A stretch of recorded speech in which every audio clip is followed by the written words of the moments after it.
Maraming nagagandaan sa topic natin, no? About sa panglarong manok, no? Kasi nga itong panglarong manok na ito, maganda yung kitaan.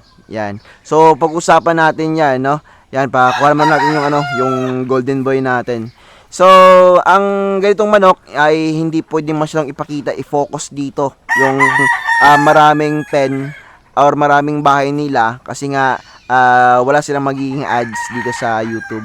So, yung gagawin na natin ay dito lang tayo sa yung background natin yung heritage chicken. Pero topic natin ngayon ay hindi po heritage chicken. And pag-usapan natin yung mga presyo ng mga ganitong klaseng manok.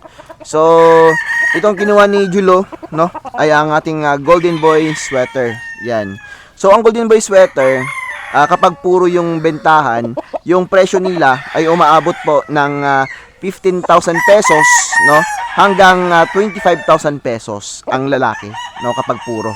So, sino nga ba yung bumibili dito? Once again, tayo po ay nasa business side, no, wala po tayo sa hindi po natin nilalaro yung pera natin, no. So, once na sinasabing business side, binebenta natin yung ating mga alagang manok, no, para po sa mga mahilig maglaro sa ganitong klaseng manok, no.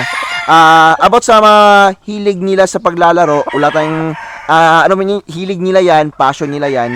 So ako naman, yung passion ko is yung pagbibreed, no, ng mga ganitong klaseng manok. Kasi nga, hilig talaga natin ang magbreed ng manok. Yan. So once again, ito po ang Golden Boy sweater and nasa business side tayo. Ang itong mga manok naman ito, no, yung mga nilalaro kasi ay hindi po sila mas magandang ilaro yung hindi po puro, no? Kasi nga mas maganda na ang mga manok po na ito, no, kada bloodline meron po yang katangian.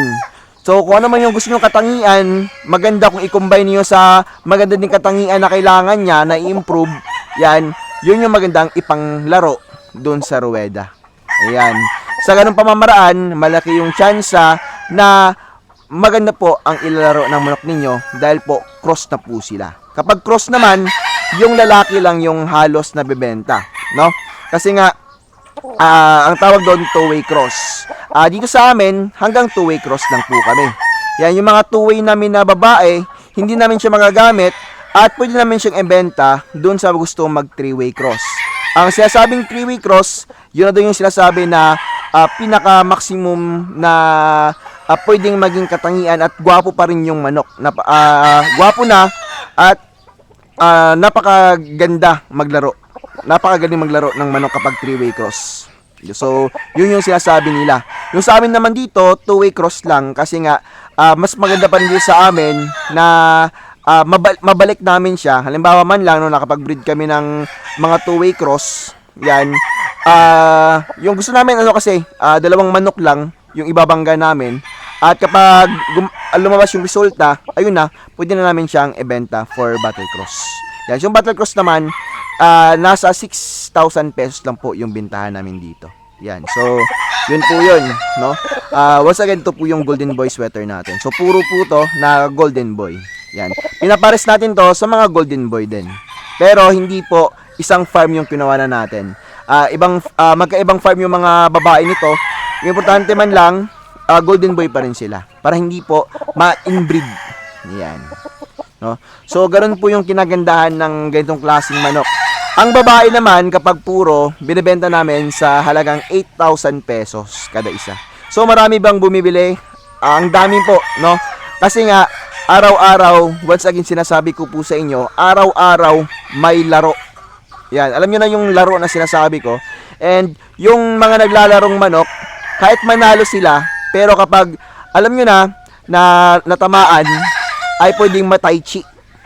No? Kaya, posible kahit manalo siya, may manalo sa dalawang manok na nilaro, posibleng yung dalawang yon may nanalo, pero uuwing taichi. No? So, yung iba, naglalaro lang, pero hindi breeder. Yung kinagandaan sa ganon, sila po yung target namin na buyer. Yan. So, ganon yan, no? Yung iba naman, yung breeding namin ng puro, sila naman yung target namin. Yung mga target naman namin ay yung mga breeder. Yan. So, ito naman yun, yung aming import line na Santa Rosa White. No? Ito po yung Santa Rosa White namin. na napakaganda. So, import line, Santa Rosa White. Ito yung puti namin ngayon na pinaparami na rin. Yan, hantay-hantay na rin din po kayo. So, ito, mga ganito, kahit mga import pa yan, mga import line namin, binibenta namin 15K pa rin yung purong lalaki. Ang purong babae ay 8K. Kapag kinross naman namin ito, no, sa mga whites pa rin, like white kelso, white claret, yan. Yun yung mga ipapares namin sa ganito para hindi po masira yung kanilang kulay. No? Ito po, once again, ang Santa Rosa White. So, madami kaming bloodline dito. Mga 19 bloodlines ata na meron kami dito. Yan. No, so, halos lahat mga import line. Hindi kami nagtitipid dito sa mga materyales. No, kung may magustuhan akong materyales, kahit mahal pa yan, basta gusto natin, bibili ako para po maparami natin. Ano? At syempre, makakuha din kayo ng mas murang presyo. Kasi nga, sa ibang farm din po, no, ay nasa 25,000 to 45,000. Minsan mga 50,000 yung isang lalaki. Yan. Ganun po yung mga farms dito sa sa Pilipinas. Meron pang tag 100,000, 200,000, no? Pero dito sa akin, 15,000 lang para po ma-afford din po ng karamihan sa atin sa mga gusto ng ganitong klaseng manok. So, sa ngayon dito sa Pulang-Mulok King Chicken talaga, dito sa farm natin, ito yung pinaparami natin. Ang dami natin napuproduce nito. Yan. Sa ngayon po, no, ang dami natin, ilang heads kaming meron ganito, no? Ilang hundreds of heads meron kaming ganitong klaseng manok. Yan. Siguro sa ngayon, nasa kami? Nasa mga 300 heads na meron kaming ganito, no? Kasali na yung mga sisyo. Sa mga breeders naman, mga almost 100 na. Yan, ganyan po kadami. Ito ang aming ganitong klaseng alaga. Yan. So, ito, kailangan siya ng magandang pag-aalaga, which is na-challenge din kami. As a breeder, talagang na-challenge kami. So, ito po ang imported line green-legged sweater. Yan, napaka-pogi. So, sa laro naman ito, syempre, alam nyo na, gandang maglaro nitong green-legged sweater. So, ang PNC G-Farm ay talagang isa sa napasikat, no? Ang napasikat sa amin, itong green-legged sweater, syempre. So, sa green-legged sweater namin, may boneyard line kami, and meron din kaming slick lizard na linyada. So, mga import line, dalawang klaseng linyada. So, ito yung namin ngayon, no? Nagpapasikat sa amin ng green-legged sweater. Yan, isa sa mga napapasikat. So, halos naman sa mga bloodline natin dito, once again, dami nating bloodline. Yung iba, konti lang yung bloodline nila, no? Kasi nga, yun lang yung pinafocus nila. No, hindi naman ibig sabihin kapag marami kang bloodline, yun lang yung nafo-focus mo. So, kami dito, syempre pinafocusan namin, no? At talagang yung breeding namin dito ay pinagpapaguran namin. Yan, at syempre, pinag-uusayan namin yung pag-breeding. Yung gusto ko lang, one stop by, no? Kasi hindi makatanggi yung iba, no? Kasi nga kompletong-kompleto kami dito sa bloodline. Hindi naman super kompleto, at least halos lahat ng hinahanap ng marami andito sa amin. So, yun lang po, napakaganda ng kitaan nito, daming bumibili.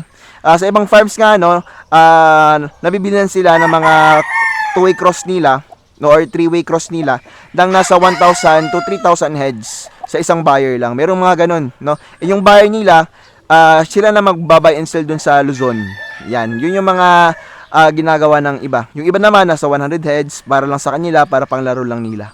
Yan. So, isipin nyo, napakadami nilang ilalaro. And, very thankful tayo na tayo po nakapag-start sa ganitong klaseng larangan ng pagmamanok. So, yun lang po mga kaniti, mga idol. Maraming salamat po sa panonood. Dito, masasabi ko, kikita ka. Malaki yung kikitain mo dito, sigurado.